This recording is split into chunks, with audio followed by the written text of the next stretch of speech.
Bonjour les amis, je reviens aujourd'hui pour vous présenter cette fois-ci un tuto pour vous apprendre à réaliser votre propre gel d'aloe vera maison. Je vous avais déjà fait le même genre de tuto pour vous présenter comment préparer son propre gel de lin soi-même à la maison. Vous avez été plein à me redemander du coup la même chose pour le gel d'aloe vera. Donc c'est ce que je vais vous faire aujourd'hui. Donc il faut savoir que le gel d'aloe vera c'est un excellent hydratant. Vous pouvez vous en servir pour vos cheveux ou pour votre peau. Déjà vu que ça va hydrater, ça va apporter de la brillance à vos cheveux et ça va les rendre beaucoup plus souples, donc moins ternes. Donc l'aloe vera et le gel de lin, ça va être tous les deux des hydratants. Contrairement aux huiles qui vont venir nourrir les cheveux, le gel d'aloe vera va venir apporter de l'eau, donc hydrater les cheveux et la peau. Je vous avais d'ailleurs fait une vidéo pour vous apprendre à reconnaître si votre cheveu a besoin d'être nourri ou alors besoin d'être hydraté. Si vous ne savez pas reconnaître ce dont vos cheveux ont besoin, je vous conseille vraiment d'aller voir cette vidéo. Elle est bien complète et j'ai bien expliqué pour que vous puissiez vraiment analyser vos cheveux et trouver du coup ce dont ils ont besoin. Donc l'aloe vera, c'est une plante qui pousse en général dans les milieux désertiques. D'ailleurs ça pousse aussi dans le sud de la France.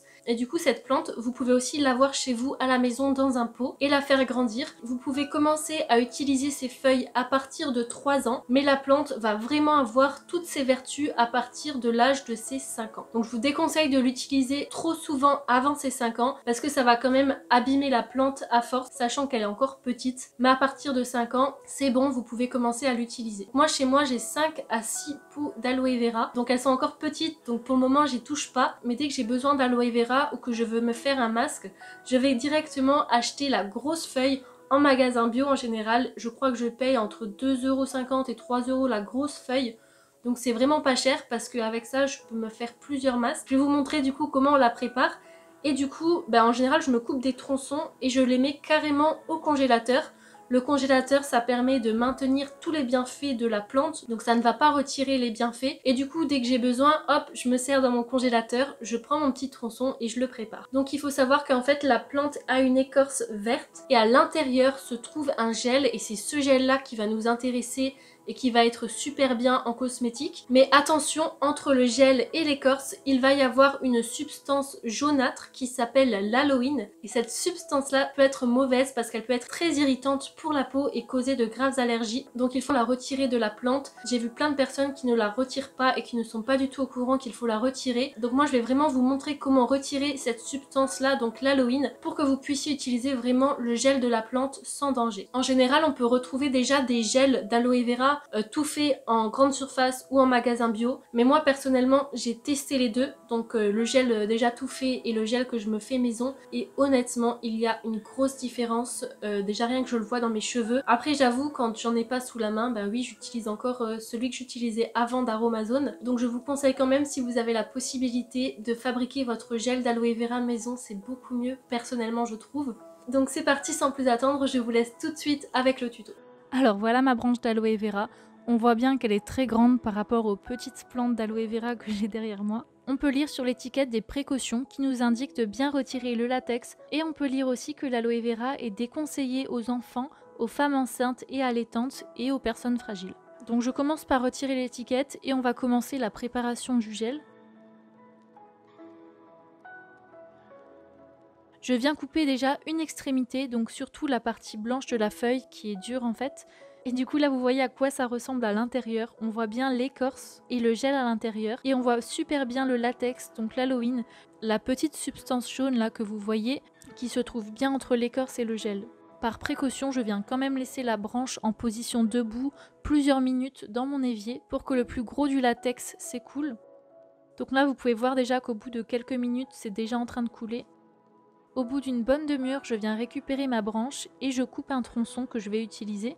Alors par contre, j'utilise toujours ma plante petit à petit. J'aime pas faire une trop grosse quantité d'un coup. Je viens mettre mon morceau à tremper pendant 1 heure dans un bol rempli d'eau pour bien retirer le reste d'aloïne. Et au bout d'1 heure, c'est bon, je peux commencer à découper mon morceau. Donc je viens vraiment couper les extrémités. Donc vous voyez, ce sont les petites épines là qu'il y a sur le côté. Donc voilà à quoi ça ressemble maintenant, et je vais aussi retirer l'écorce avec un couteau, donc faites bien attention de ne pas vous couper, allez-y doucement.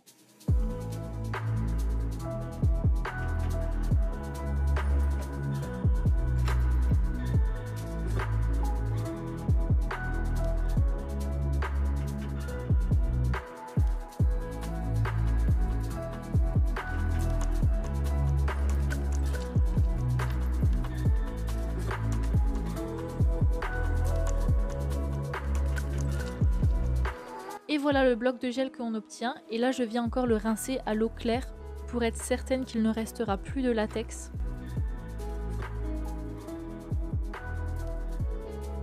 Et c'est tout bon, on va pouvoir l'utiliser. Donc là, je viens le couper grossièrement et je viens mixer mon gel. Et là, vous allez voir qu'on va obtenir un liquide qui va être très visqueux et mousseux.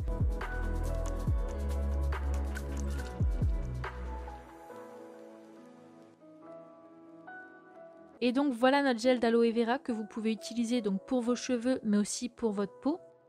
Et en fait, grâce à sa grande capacité de rétention d'eau et à sa composition qui est riche en éléments nutritifs, le gel va hydrater, assouplir et adoucir l'épiderme pour redonner vraiment une peau toute douce. Il va aussi stimuler la régénération cellulaire, donc ça va être très intéressant pour lutter contre les cicatrices ou les rides par exemple. Ah, et aussi ce gel est anti-inflammatoire, donc vous pouvez aussi vous en servir pour soulager ou alors soigner des blessures, comme par exemple des brûlures, des plaies ou des coupures, mais aussi pour des réactions cutanées comme l'eczéma, le psoriasis, l'urticaire ou l'herpès. Bref, ce gel, comme je vous l'ai dit, il a énormément de vertus. Donc moi, après, soit je viens utiliser tout le gel immédiatement en me faisant un soin dans les cheveux. Par exemple, j'aime bien mélanger mon gel avec un peu d'huile de coco et me faire un bon masque en même temps hydratant et nourrissant avec l'huile. Ou alors je viens mettre mon gel dans un flacon que je conserve au frigo et tout au long de la semaine je viens l'utiliser pour ma peau ou pour mes cheveux.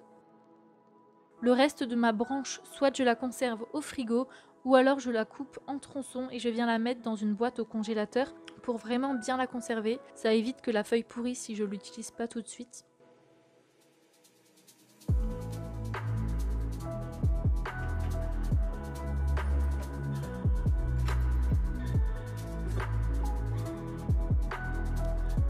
Ce que j'aime bien faire aussi, et ça je vais vous le montrer, si je n'utilise pas tout mon gel immédiatement, je viens réaliser des glaçons de gel d'aloe vera.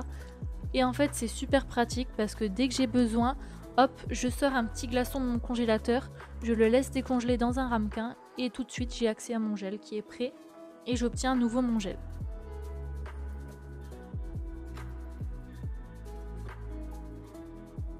Et voilà les amis pour le tuto. Donc j'espère que ce tuto aura pu vous apprendre des choses. Si vous avez des questions, surtout n'hésitez pas. Moi je vous fais de gros bisous et je vous dis à la semaine prochaine. Ciao!